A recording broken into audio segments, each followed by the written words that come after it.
생각하는 분이네. 보아 같이 너희를 버려두지 않으리. 내가 너희와 영원히 함께하리라. 성령이 오셨네. 성령이 오셨네. 내 주에 보내신 성령이 오셨네. 우리 인생 가운데 지 찾아오셔서 그 나라 꿈꾸게 하시네. 억눌린 자 같은 자, 자유함이 없는 자, 피난처가 되시는 성령님 계시네. 주의 영이 계신 곳에 참 자유가 있다네. 진리의 영이신 성령이 오셨네. 성령이 오셨네. 성령이 오셨네. 내 주에 보내신 성령이 오셨네. 우리 인생 가운데 친히 찾아오셔서 그 나라 꿈꾸게 하시네. 성령이 오셨네. 성령이 오셨네. 내 주에 보내신 성령이 오셨네. 우리 인생 가운데 친히 찾아오셔서 그 나라 꿈꾸게 하시네. 그 나라 꿈꾸게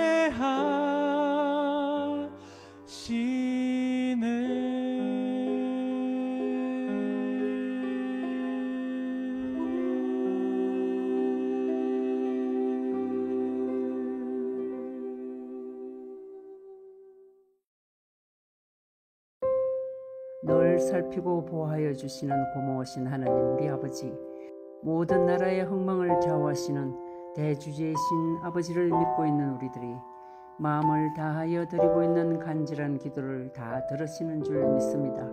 우리는 비록 이 혼돈으로 얼룩진 이 땅에 있지만 아버지께서는 우리의 당하는 처시를 다 아시겠사오니 불쌍히 여기시어 어떻게도 할 수 없는 이 사태를 종식시킬 수 있도록 자비를 베풀어 주옵소서.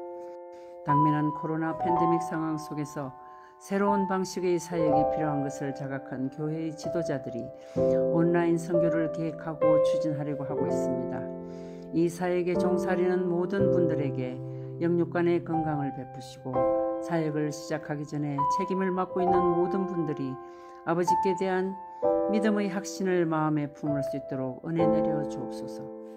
온라인 방식의 선교가 지금의 상황 속에서는 최선의 방법이라 언론되어 전심을 다하여 시작하려 하오니 아버지, 우리들의 계획에 힘을 실어 주옵소서. 말씀이 더 많은 이들에게 선포될 수 있도록 도와주시옵기를 바라오며 거룩하고 존귀하신 예수님 이름 받들어 감사하며 기도드립니다.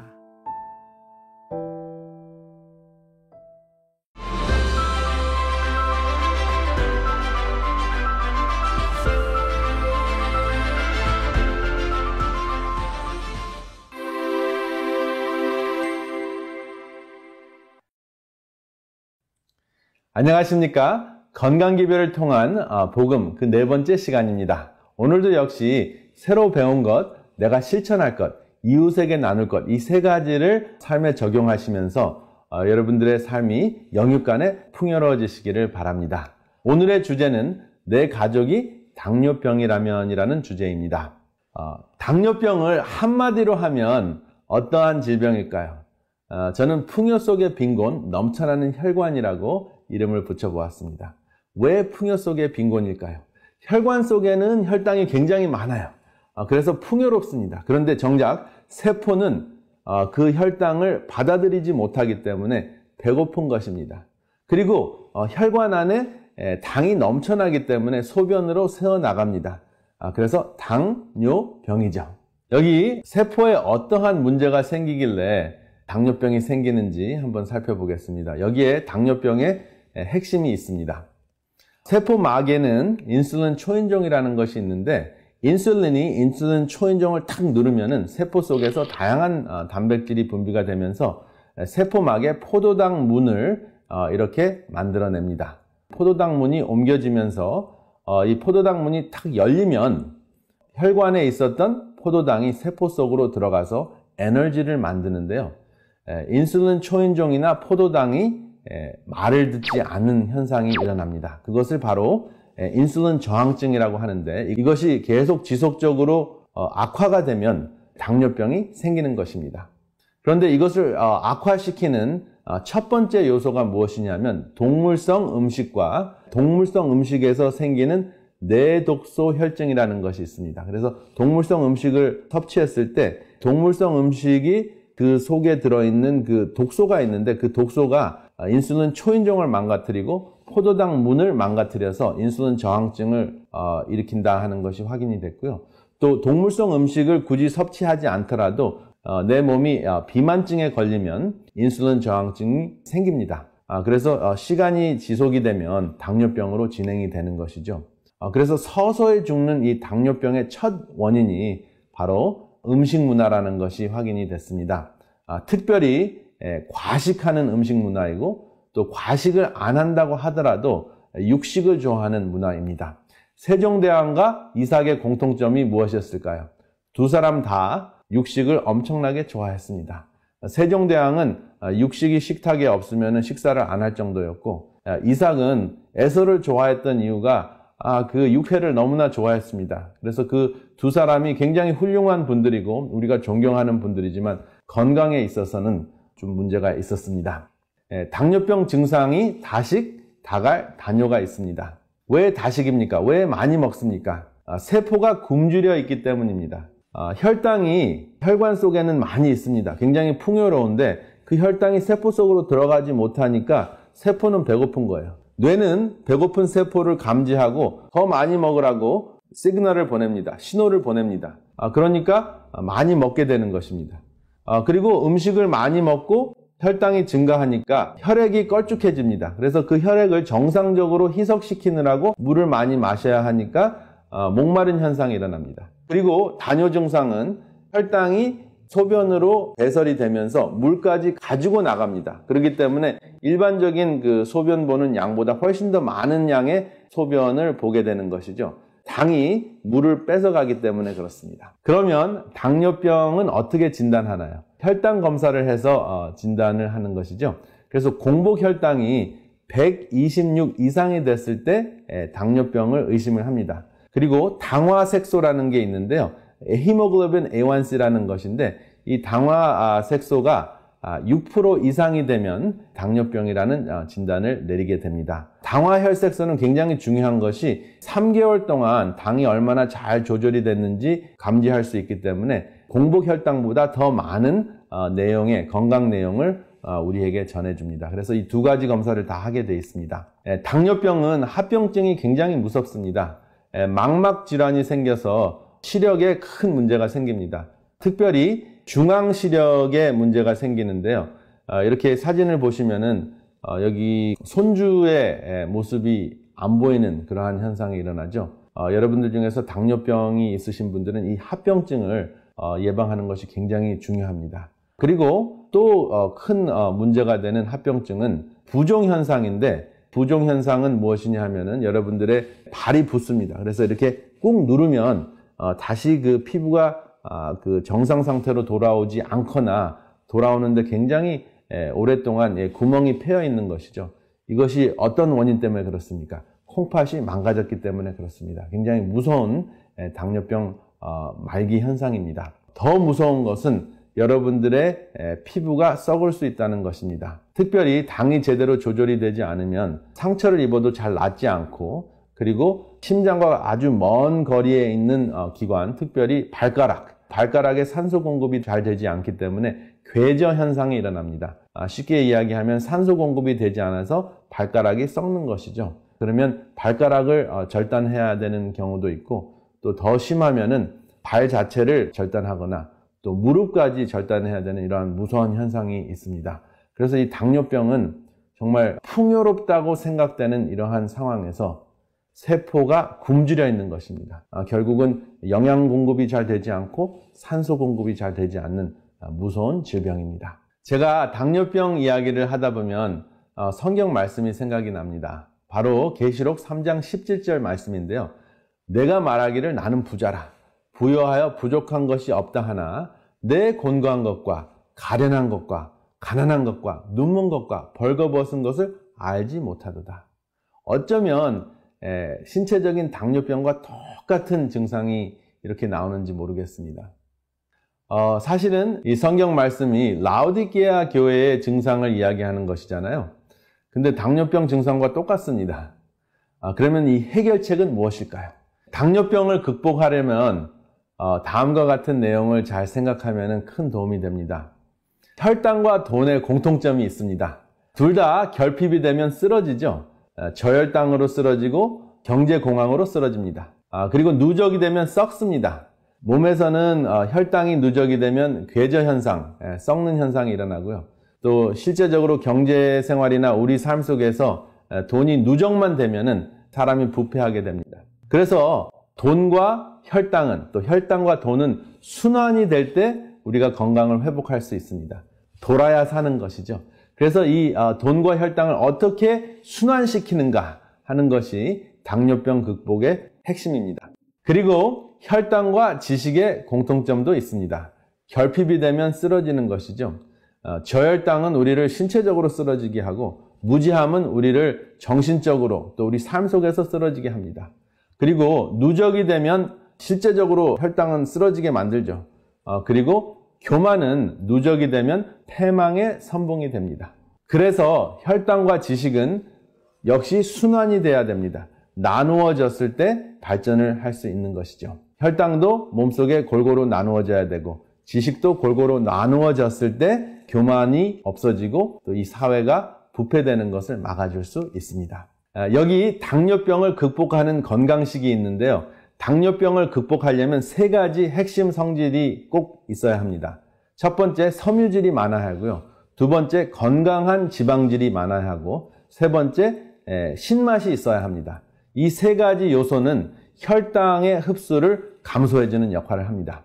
그리고 체중 감량하는데 매우 중요한 역할을 합니다. 그리고 당뇨병에 매우 중요한 것은 운동입니다. 운동에는 3가지가 있습니다. 유연성 운동이 있고, 근력 운동이 있고, 유산소 운동이 있는데요. 제가 왕만두 그림을 여기 보여드리는 이유가 있습니다. 이 왕만두 3개를 드시면은 600칼로리 정도의 칼로리를 섭취하게 됩니다. 그런데 이 600칼로리는 여러분들이 1시간 반 정도 걸으셔야 되는 7.5마일의 거리입니다. 그러니까 운동을 하시면서 내가 운동했으니까 내가 정말 좋아하는 만두를 좀 먹어야 되겠다 하고 왕만두를 3개를 드시잖아요. 간단하게 분식으로 드셨다 했을 경우에 1시간 반 동안 운동하신 것이 말짱 도루묵이 됩니다. 그리고 운동을 하셨을 때 굉장히 중요한 부분이 있는데요. 여러분들의 근육의 길이입니다. 걷기 운동을 하시든지 또 근력 운동을 하실 때 여러분들의 근육의 길이가 늘어났다 줄어들었다 하는 것을 염두에 두셔야 합니다. 그래서 제자리에 있더라도 여러분들의 근육의 길이를 움직이시면, 근육의 길이를 늘어뜨렸다 줄어뜨렸다 하시는 운동을 하시면 인슐린 저항증을 극복하실 수 있다 하는 연구 결과가 발표됐습니다. 굉장히 좋은 소식이 아닙니까? 그리고 당뇨병 극복에 있어서도 옥시토신이 굉장히 중요합니다. 그래서 함께 하는 것이 굉장히 중요한데, 지방이 감소된다는 것이 확인이 됐어요. 지방이 분해가 되는 것이에요. 그러면 체중이 감량이 되겠죠. 그리고 몸속에서 유연성이 생겨서 근육이 더 잘 움직이게 돼서 혈당 조절이 더 잘 된다는 것이 확인이 됐습니다. 그리고 이 함께함을 우리가 염두에 두면 항상 생각할 수 있는 것이 하늘을 향해서 날아가는 기러기 떼입니다. 기러기가 이렇게 B자 모양으로 날아가는 이유는 에너지 소모를 감소하려고 하는 것이잖아요.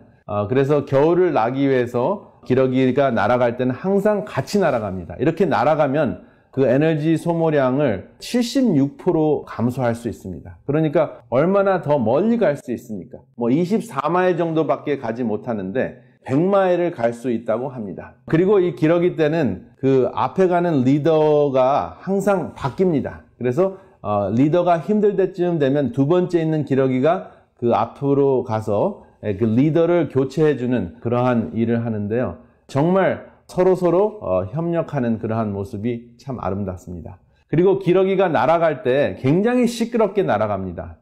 영어로는 헝컹, 한국말로는 끼럭끼럭 이렇게 날아가는데 왜 이렇게 시끄럽게 날아가는가 하고 조류학자들이 연구를 해봤더니 격려하는 소리라고 합니다. 잘 날라라, 힘내라.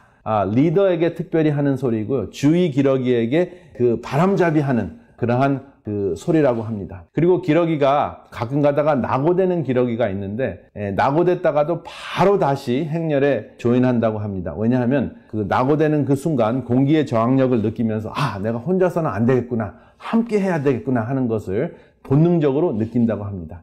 사람은 기러기보다 못한 경우가 있는 것 같습니다. 자존심 때문에 그렇지 않나 생각이 됩니다. 그리고 굉장히 감동적인 것이 있는데요. 그 기러기가 아플 수가 있잖아요. 근데 아픈 기러기가 낙오가 되면 정말 다시 조인할 수 없을 정도로 힘들어지면 앞에 있는 기러기와 뒤에 있는 기러기가 반드시 같이 따라가서 회복할 때까지 기다렸다가 그 다음 행렬을 조인한다고 합니다. 여러분, 기러기 때의 함께함을 통해서 우리가 당뇨병을 극복하는 그 옥시토신, 그러한 호르몬을 우리가 몸속에서 분비하는 그러한 체험을 하시고, 그리고 영적으로도 하늘 기러기 때가 돼서 하늘을 향해서 목적지까지 낙오되지 않고 날아가실 수 있도록 우리가 함께 하시기를 이 시간에 간절히 바랍니다.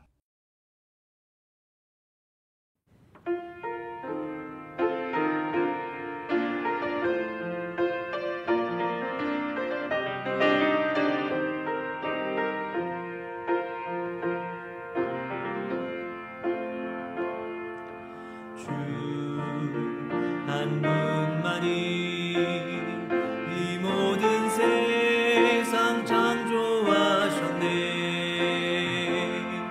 우리 소유로 알던 그 모든 영광이 다 주께 속했네. 주 하늘만이 감춰진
안녕하세요. 다시 뵙게 되었습니다.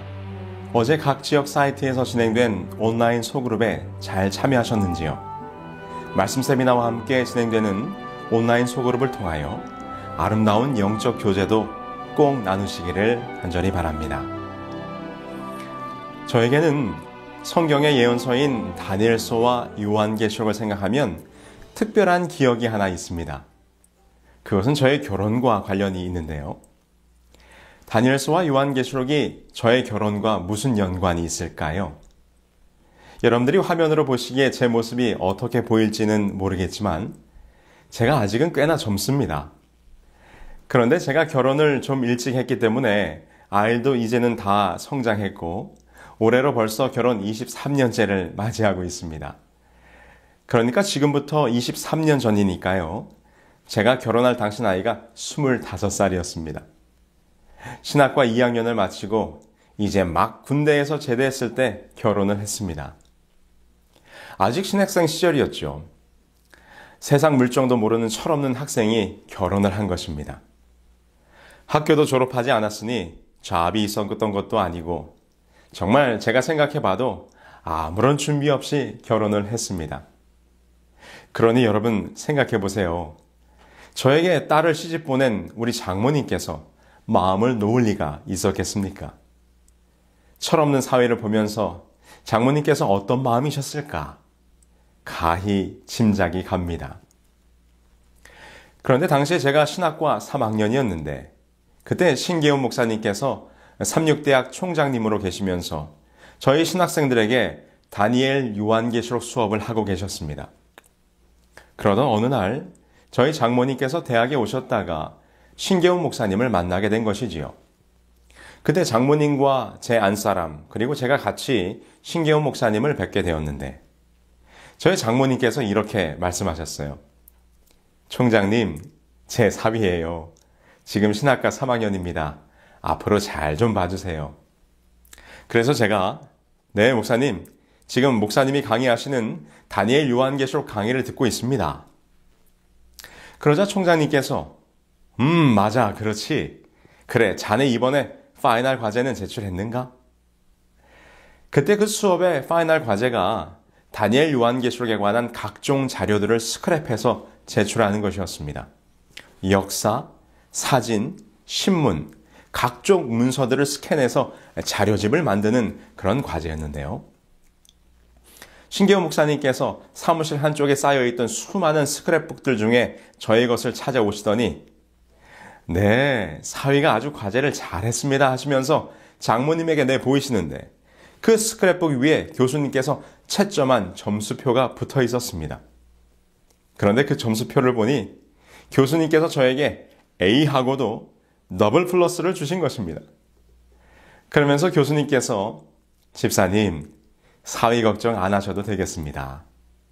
그렇게 말씀을 해주시는 것이었습니다. 그때 저희 장모님께서 얼마나 좋아하시던지 철없고 못 믿어왔던 사위가 드디어 합격 도장을 받았던 순간이었습니다. 그래서 지금도 장모님께는 제가 신계훈 목사님으로부터 A 더블 플러스 도장을 받은 사위로 인증을 받고 있습니다. 목사님의 A 더블 플러스 도장이 당당한 사위로 인정받는 표가 되었던 것이지요. 그런데 여러분, 우리도 하나님의 백성으로서 당당히 서기 위하여 도장을 받아야 한다는 것을 아십니까? 성경은 그것을 하나님의 인이라고 표현하고 있습니다. 요한계시록 7장 2절의 말씀입니다. 또 봄에 다른 천사가 살아계신 하나님의 인을 가지고 해 돋는 데로부터 올라와서 이 장면 속에 보면 한 천사가 하나님의 인을 가지고 올라옵니다. 그리고 하나님의 종들의 이마에 그 인을 치기 시작하는데 계시록 7장 9절 이하에 보면 이 인침을 받은 사람들이 하나님께 찬양과 경배를 드리며 구원의 기쁨을 누리는 장면이 기록되어 있습니다. 이는 하나님의 백성으로 구분되어 구원에 들어간 자들의 모습입니다. 그런데 매우 흥미로운 것은 사단도 자신의 백성들에게 표를 준다는 것입니다. 우리 요한계시록 13장 16절의 말씀입니다. 그가 모든 자, 곧 작은 자나 큰 자나 부자나 가난한 자나 자유인이나 종들에게 그 오른손에나 이마에 표를 받게 하고. 이곳에도 표가 나옵니다. 이 표는 하나님의 인과는 다른 짐승이 주는 표. 그래서 우리는 이 표를 짐승의 표라고 부릅니다. 하나님의 인과 짐승의 표. 아주 흥미롭지 않습니까? 이것은 구원에 들어갈 자들과 멸망받을 자들을 구분하는 표식이 될 것입니다. 그렇다면 어떠한 사람들에게 하나님의 인이 주어지게 될까요? 오늘 그 이야기를 나눠보려고 합니다. 우리 다 함께 요한계시록 13장으로 가보시겠습니다. 요한계시록 13장 1절로 2절입니다. 이곳에 보면 바다에서 한 짐승이 올라오는 모습이 기록되어 있습니다. 그런데 그 형상이 참으로 기괴하여 사자의 입, 곰의 발, 표범과 비슷한 듯 하지만 또 머리가 7이어 뿔이 10개가 돋아나 있습니다. 그런데 이 설명을 보니 어떠십니까? 네, 그렇습니다.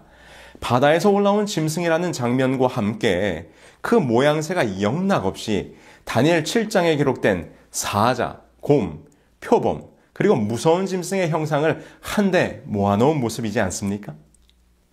그래서 우리는 이 짐승을 복합짐승이라고 부릅니다.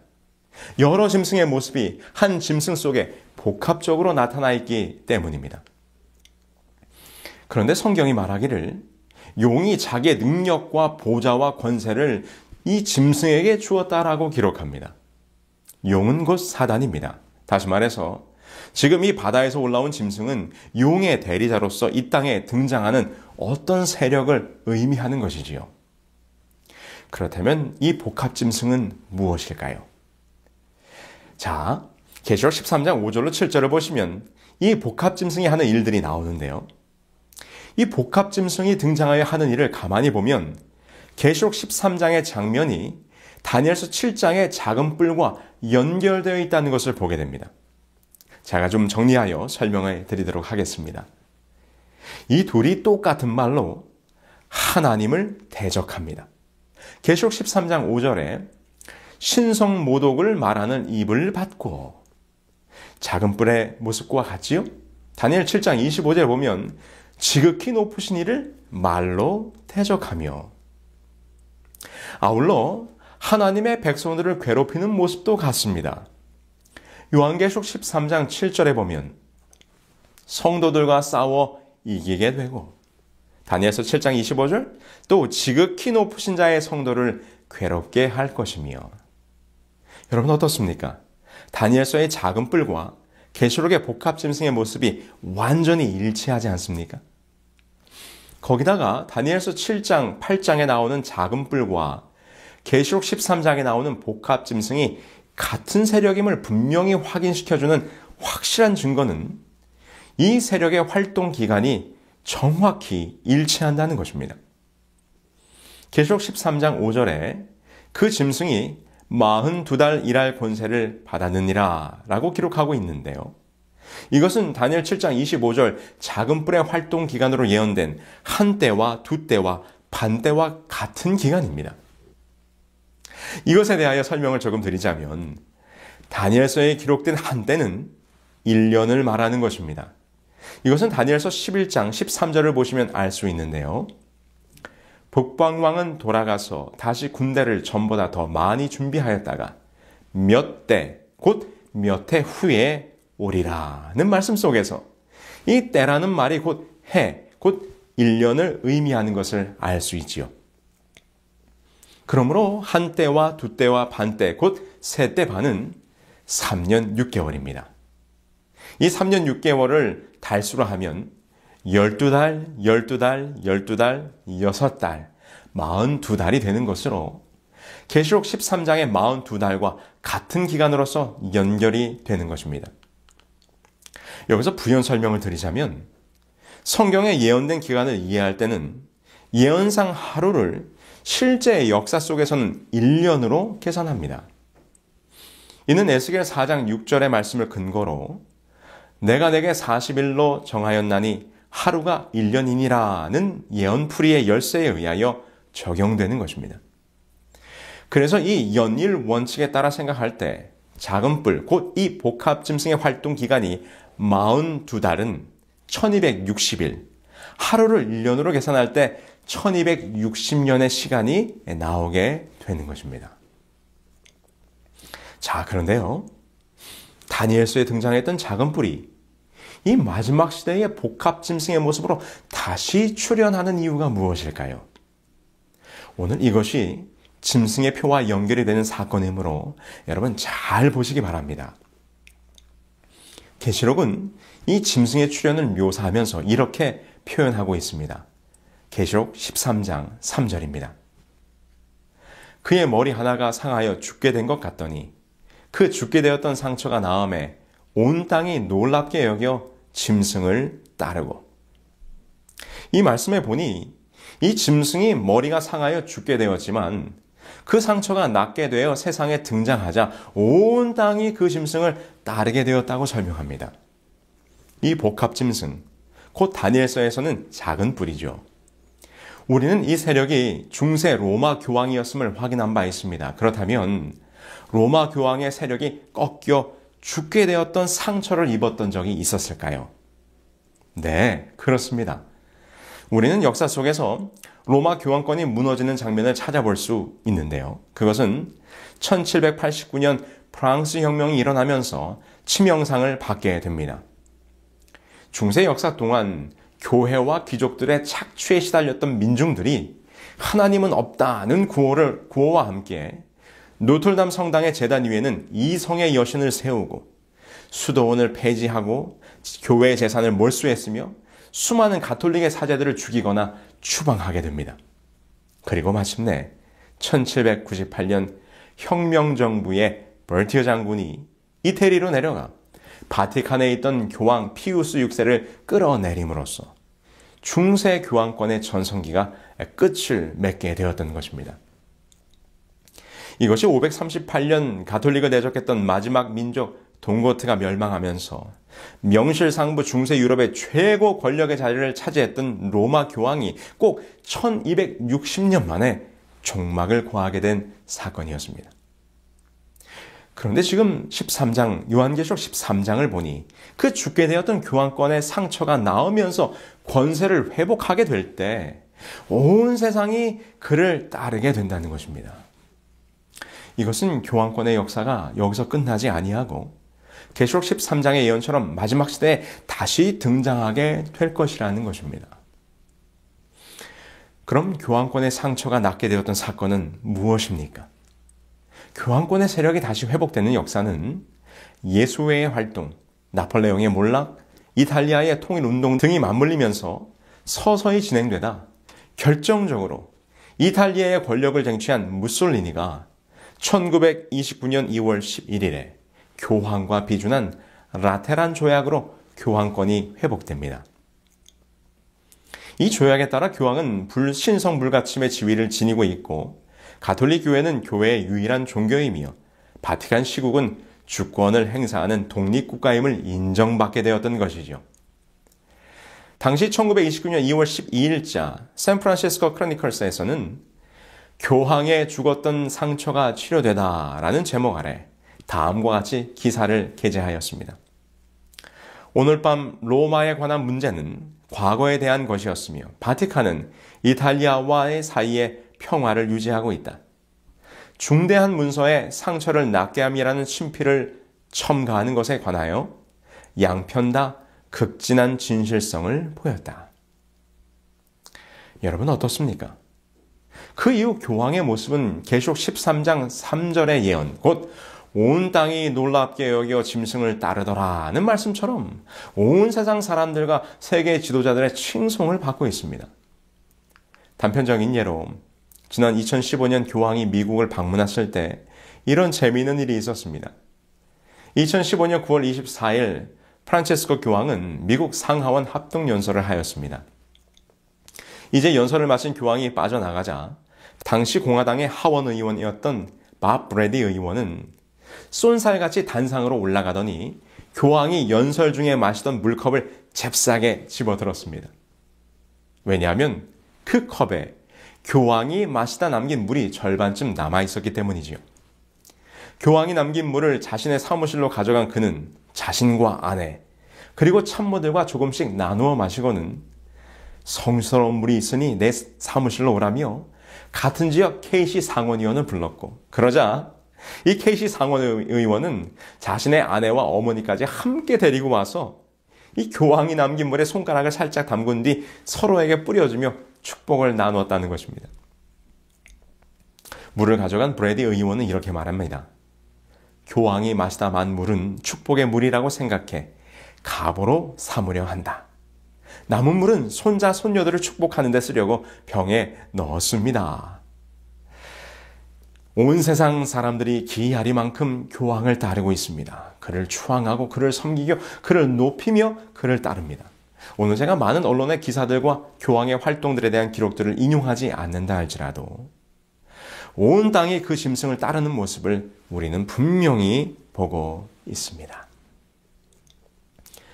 그런데 이 짐승이 왜 다시 부활하여 다시금 역사 속에 등장하게 되었을까요? 요한계시록은 이 복합 짐승이 등장하여 계시록 13장에 예언된 또 다른 짐승, 곧 새끼양 같은 짐승과 함께 하게 될 일을 이렇게 예언합니다. 그가 모든 자, 곧 작은 자나 큰 자나 부자나 가난한 자나 자유인이나 종들에게 그 오른손에나 이마에 표를 받게 하고 누구든지 이 표를 가진 자 외에는 매매를 못하게 하니 이 표는 곧 짐승의 이름이나 그 이름의 수라. 지혜가 여기 있으니 총명한 자는 짐승의 수를 세어보라. 그것은 사람의 수니 그의 수는 666이니라. 최근 코로나 사태가 온 세상을 뒤덮으면서 사람들은 왜 이런 일이 벌어졌는가? 이 코로나 바이러스는 어디에서 시작됐는가? 이것이 누구의 책임인가에 관심을 두는 나머지 한 걸음 더 나아가 이 바이러스는 누군가의 의도된 음모라는 이야기까지 퍼지고 있습니다. 아울러 코로나 바이러스 백신 속에 나노 입자가 있어서 이것이 사람들을 통제하는 수단이 될 거라는 루머들도 나돌고 있습니다. 사실 그동안 많은 종말론자들에 의해서 이 짐승의 표 666이 베리칩, 바코드, 뉴 아이디 등등과 같은 어떤 물리적인 표식이나 삽입물 등으로 적용되어지고 있었던 것이 사실입니다. 그렇다면 여러분 정말 이러한 것이 짐승의 표일까요? 아니요. 그렇지 않습니다. 그러한 것들이 짐승의 표는 아닙니다. 이것은 영적인 표식입니다. 성경에서 말하는 짐승의 표는 무엇입니까? 우리가 이 짐승의 표를 이해하기 위해서는 선과 악의 마지막 싸움의 장면을 잘 살펴보아야 합니다. 계시록 12장 17절입니다. 용이 여자에게 분노하여 돌아가서 그 여자의 남은 자손 곧 하나님의 계명을 지키며 예수의 증거를 가진 자들로 더불어 싸우려고 바다 모래 위에 서 있더라.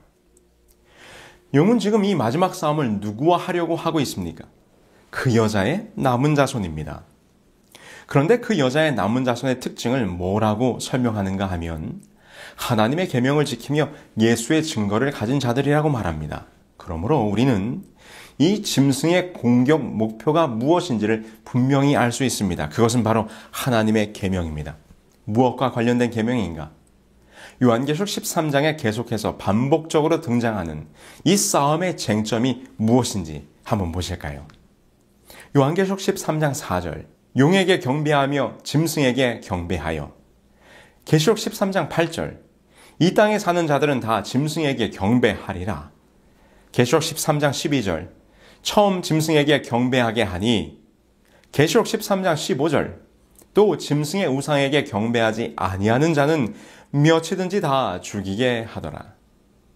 여러분, 어떠한 장면이 계속 반복되어지고 있습니까? 지금 용이 짐승들을 출현시켜서 하려고 하는 것이 무엇입니까? 네, 그렇습니다. 그것은 경배입니다. 계속해서 온 세상으로 하여금 그 짐승에게 경배하게 하려고 노력합니다. 이 싸움의 쟁점은 경배입니다. 곧 예배입니다. 여러분 잘 생각해 보세요.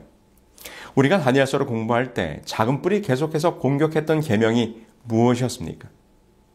그가 또 때와 법을 변개코자 할 것이며 그런데 이 마지막 때에 하나님의 계명을 회복하는 참 여자의 남은 무리가 나타나게 될 때 용은 그 남은 무리를 공격하기 위하여 계명에 기록된 하나님께 대한 참된 경배가 아니라 거짓 경배, 곧 중세 기간 동안 짐승이 변경시켰던 하나님의 때에 관한 법을 가지고 다시 등장하고 있는 것입니다. 곧 이것이 계시록 13장에 기록한 것처럼 이 짐승의 표는 곧 짐승에게 경배하는 모습이 되는 것입니다. 그럼 무엇이 경배와 때에 관한 계명이었습니까? 안식일을 기억하여 거룩히 지키라. 안식일 성수를 일요일 성수로 바꾸어 버린 것입니다. 심지어 로마 교황은 이 일요일 예배가 교황권의 권위를 나타내는 표라고 스스로 주장하고 있습니다. 여기 몇 기록들을 보겠습니다. 예수 그리스도의 권위로서 우리 주님의 부활을 기념하기 위하여 이 휴일을 일요일로 변경시킨 것은 바로 가톨릭 교회였다. 이러므로 개신교도들이 일요일을 준수하는 것은 그들의 본의와는 달리 가톨릭 교회의 권위에 충성을 표하게 되는 것이다. 개신교도들의 일요일 준수는 그들이 어떠한 말을 하든지 간에 교회, 천주교의 권위에 존경을 표하는 일이다. 중세의 작은 뿔, 그리고 지금은 복합짐승으로 등장한 교황이 일요일 성수를 교황권에 대한 충성과 권위의 표라고 주장할 때 성경은 이에 대하여 뭐라고 말씀하십니까? 또 내가 그들을 거룩하게 하는 여호와인 줄 알게 하려고 내 안식일을 주어 그들과 나 사이에 표징을 삼았노라. 너는 이스라엘 자손에게 말하여 이르기를 너희는 나의 안식일을 지키라. 이는 나와 너희 사이에 너희 대대의 표징이니 나는 너희를 거룩하게 하는 여호와인 줄 너희가 알게 함이라. 안식일, 곧 하나님의 성의를 지킨다는 것은 하나님이 이 세상의 주인이요 곧 나의 주인이 되심을 인정하는 신앙적 행위요 곧 나는 주님의 것임을 받아들이는 하나님의 인이 되는 것입니다. 그런데 사단은 이 세상의 주인이 누구인지를 분명히 밝히고 있는 이 안식일 계명을 바꾸어 이 세상이 자기 것인 양 주장하려고 하고 있는 것입니다. 그래서 하나님의 인이요 표가 되는 안식일 계명을 바꾸어 일요일 성수로 바꿔버린 것입니다. 이것이 곧 짐승의 표인 것을 우리는 깨달아야 합니다. 참 경배와 거짓 경배, 참 안식일과 거짓 안식일. 이것이 하나님의 임과 짐승의 표의 영적 표식이라는 것입니다. 여기 사진 속에 서류 봉투가 하나 있습니다. 이 서류 봉투는 얼마 전에 저희 안사람이 한국으로 보내기 위해 미국 우체국에서 국제 우편으로 보낸 서류 봉투입니다. 그런데 이 우편물을 보낸 지 며칠이 지났을 때 이것이 저희 집으로 반송이 되었습니다. 반송 이유는 수취인의 주소가 불명확하다는 것이었습니다. 그게 무슨 말인가? 분명히 보내야 할 곳의 주소를 정확히 영문으로 찾아서 잘 기입을 했는데 왜 이것이 돌아왔을까? 무려 15불 이상 우편료를 내는데 말입니다. 이해할 수가 없었습니다. 그래서 제가 주소가 무엇이 잘못되었는지 살피기 위해서 주소를 가만히 읽어보았습니다. 처음 번지와 거리명과 동, 그리고 서울시까지 정확하게 맞았습니다. 그런데 그 다음에 조금 이상한 것을 발견했습니다. 마지막에 이렇게 써 있었어요. Democratic People's Republic of Korea. 여러분, 이곳이 어디입니까? 이 주소가 뭐가 잘못되었는지 아시겠습니까? 네, 이 영문으로 표기된 Democratic People's Republic of Korea를 한국어로 한다면 조선민주주의 인민공화국이라는 말입니다. 이 우편물이 반송된 이유가 여기에 있었습니다. 저희 안사람이 Republic of Korea라고 주소를 썼는데 그 우체국 직원이 주소를 입력하다 실수를 한 것이었습니다. 대한민국으로 가야 할 우편물이 조선민주주의 인민공화국으로 가도록 표기가 되었으니 이 우편물이 반송될 수밖에 없었던 것이지요. 여러분, 우리에게 정확한 표식이 있어야 합니다. Republic of Korea라고 다 같은 코리아가 아닙니다. 같은 것 같지만 그 종착지는 완전히 다른 것입니다. 여러분, 안식일과 일요일 그저 어느 한 날에 예배하면 되는 것이지 무엇이 큰 차이겠는가라고 생각하신다면 큰 오산입니다. 그것은 여러분들의 인생길의 마지막 종착지를 확실히 나누게 될 것입니다. 여러분, 하나님의 인을 받으셔야 하겠습니까? 짐승의 인을 받으셔야 하겠습니까? 그렇다면 우리는 모두 어떻게 하면 하나님의 인을 받을 수 있을까요? 여러분, 우리가 오늘 서두에 보았던 계시록 7장에 하나님의 인을 치는 장면을 기억하시죠? 그 인침의 장면을 이해하기 위해서는 구약 에스겔서로 가보아야 합니다. 에스겔 9장 2절로 6절에 보면 에스겔이 이상 가운데 보았던 한 인치는 장면이 기록되어 있습니다. 그 장면이 이렇게 됩니다. 에스겔이 이상 가운데 보니 먹그릇을 찬 사람과 그 뒤를 이어 살육하는 기계를 가진 자들이 나타나서 예루살렘 성읍을 순행하여 다니는데 그 먹그릇을 찬 사람이 사람들의 이마에 표를 하기 시작합니다. 그런데 어떤 사람들에게 표를 하는가? 예루살렘에서 벌어지고 있는 가증한 일로 인하여 탄식하며 우는 자에게 표를 하는 것입니다. 그리고 무서운 것은 인을 받지 못한 자들은 누구든지 죽이라는 심판의 명령이 내려지게 되는 것이죠. 그렇다면 인을 받게 되는 조건은 분명합니다. 예루살렘 성읍에서 벌어지고 있는 가증한 일로 인하여 탄식하며 우는 것입니다.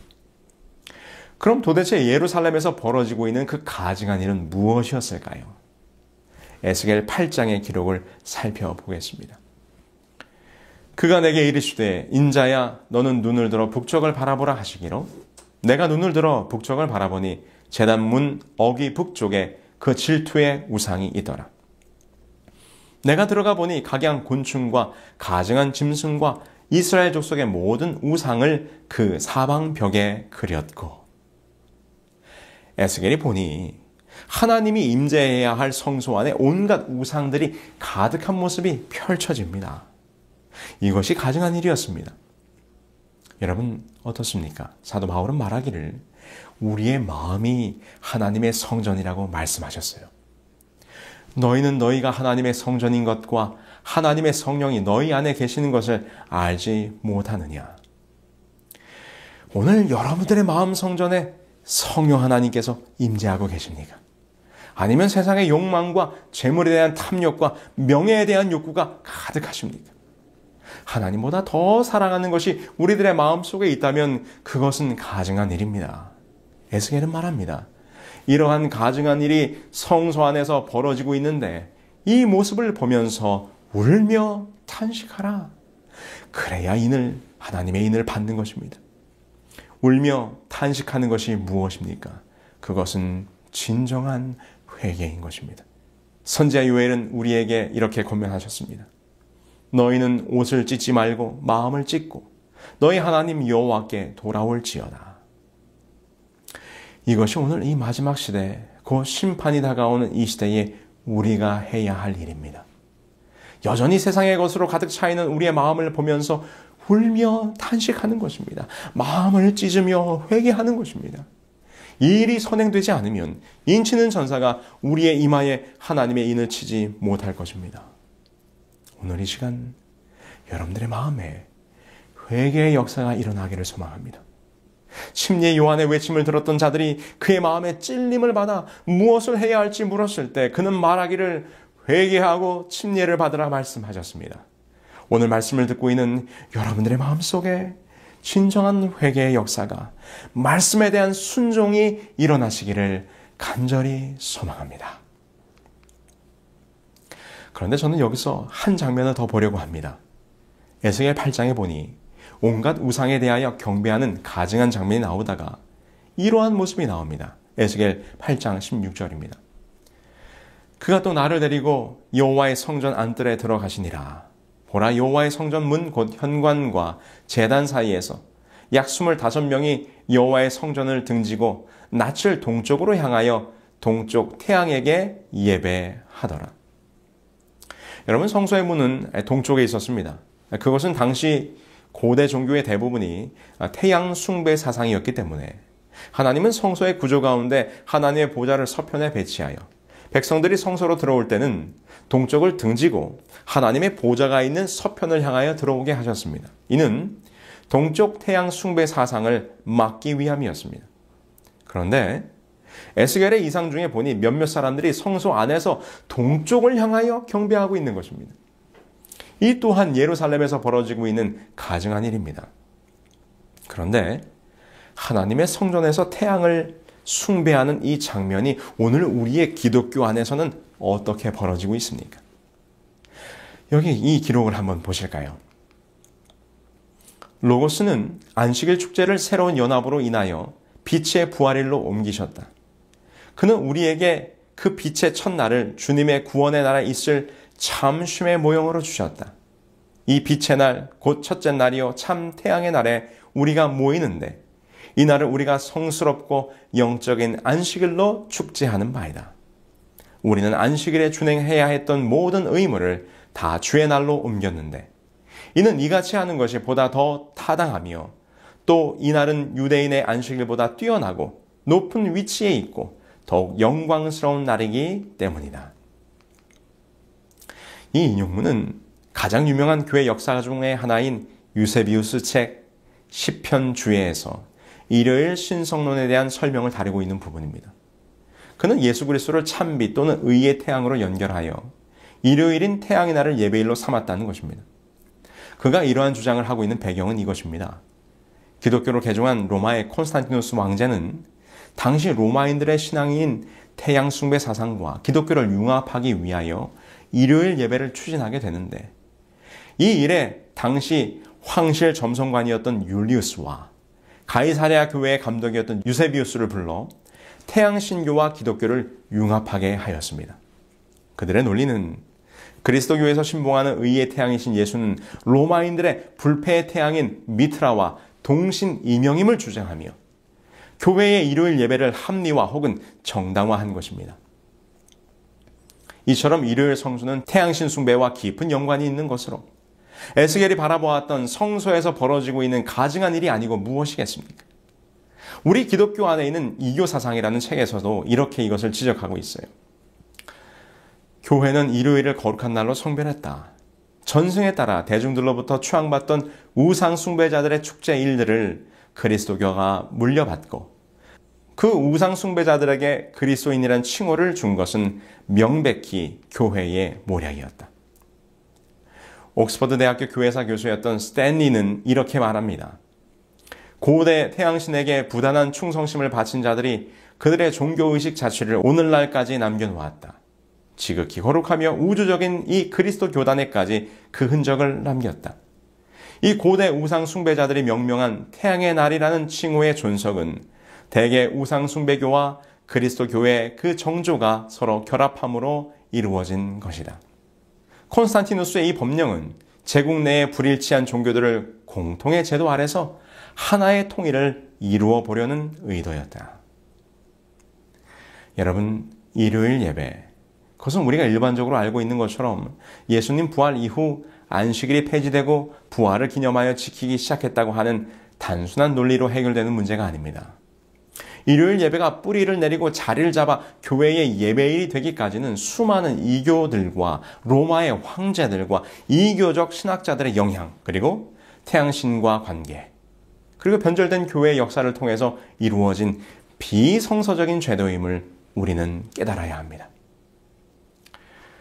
도대체 하나님이 만드신 안식일을 한날 피조물인 인간이 이토록 교만스럽게 마음대로 바꿀 수 있단 말입니까? 소위 주일이라고 불리우는 일요일이 하나님께서 엄중히 금지한 태양신을 숭배한 날이며 우상을 숭배한 날 하나님을 경배하고 있다는 사실을 안다면 실로 통탄하지 않을 수 없을 것입니다.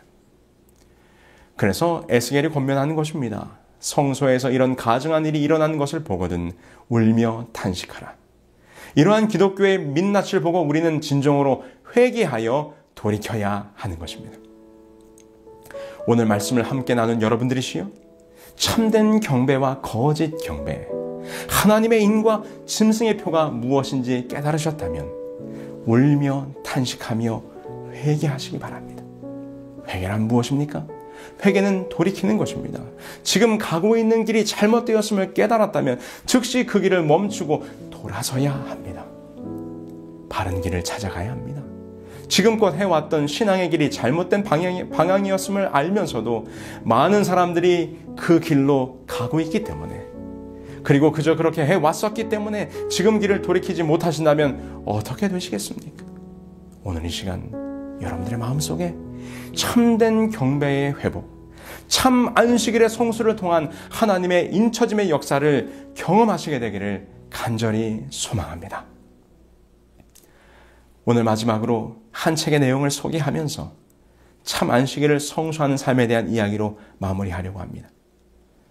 윌터 브루그만 박사님이 쓰신 안식일은 저항이다라는 책이 있습니다. 이 책에는 박사님의 어릴 적 경험이 기록되어 있는데요. 월터 박사님은 미주리주 썰리 카운티에서 어린 시절을 보내셨는데 그 동네에서 자파상을 하는 A씨와 그의 아내가 있었습니다. 그들은 예배 때 항상 맨 앞자리에 앉았습니다.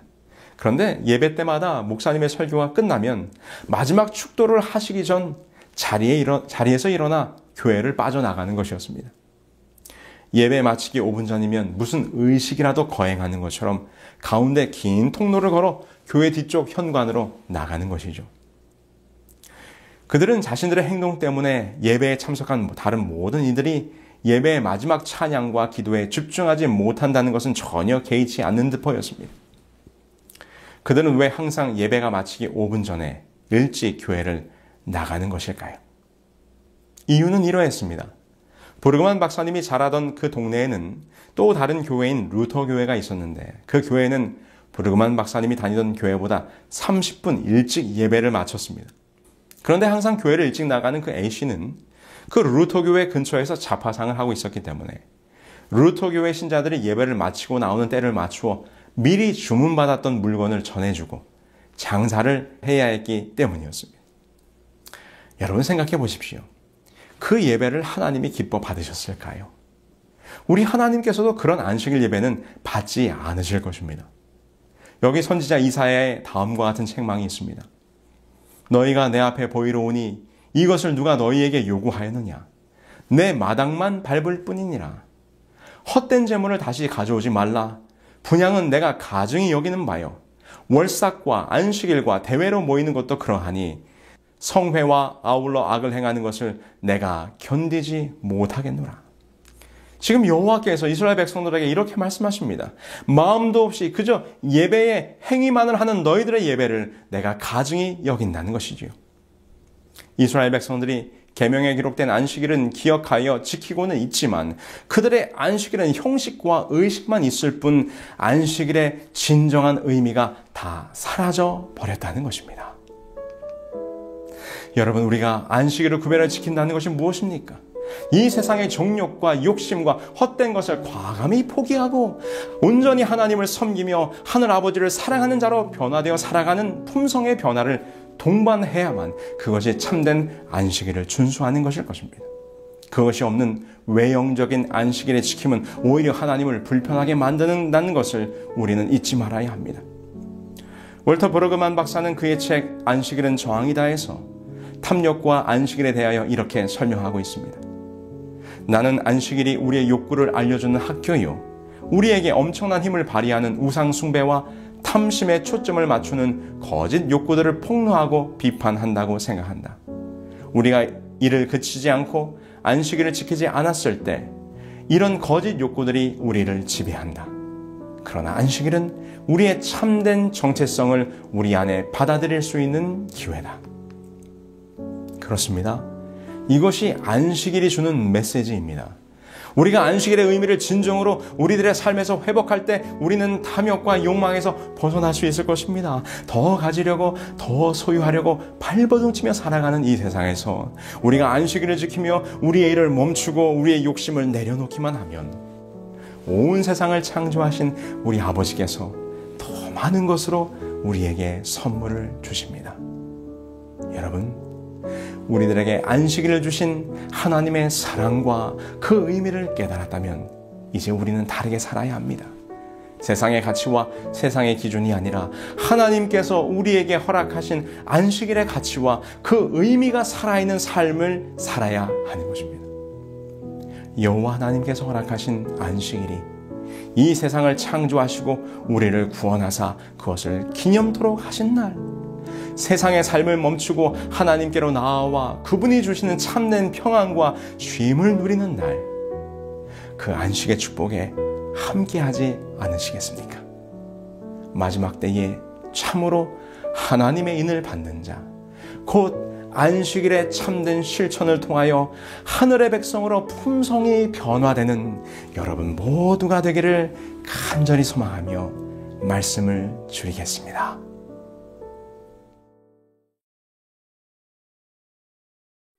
그들은 모두 주가 필요해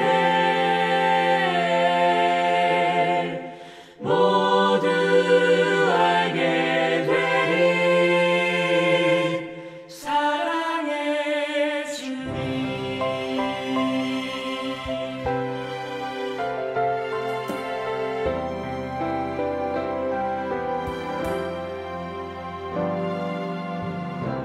매일 스치는 사람들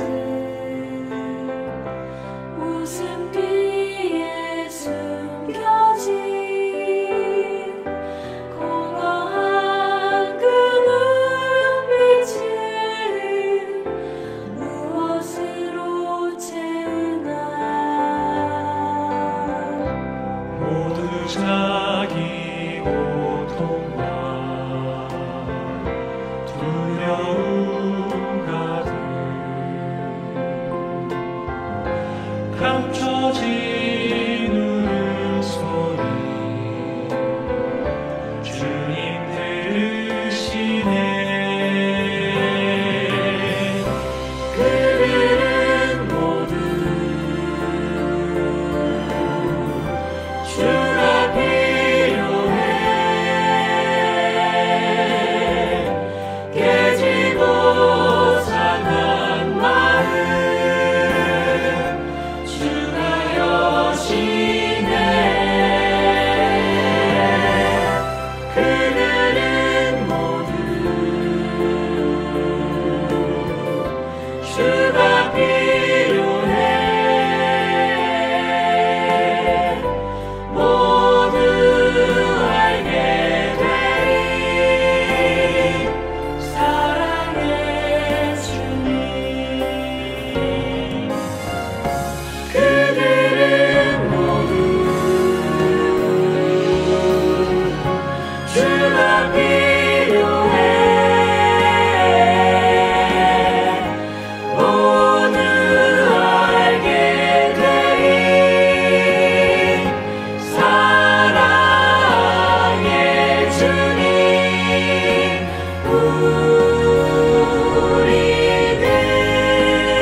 우리는 모두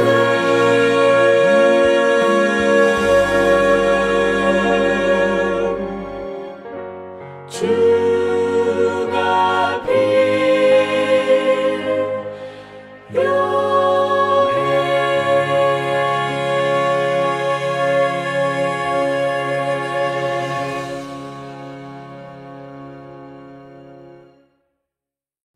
하늘에 계신 저희들의 아버지 하나님, 오늘 말씀을 함께 나눈 우리 모두가 하나님께 드려야 할 온전한 참된 경배를 통하여 하나님의 백성으로, 하나님의 인을 받는 백성으로 구별될 수 있도록 인도하여 주시옵기를 우리 주 예수 그리스도의 이름으로 기도합니다.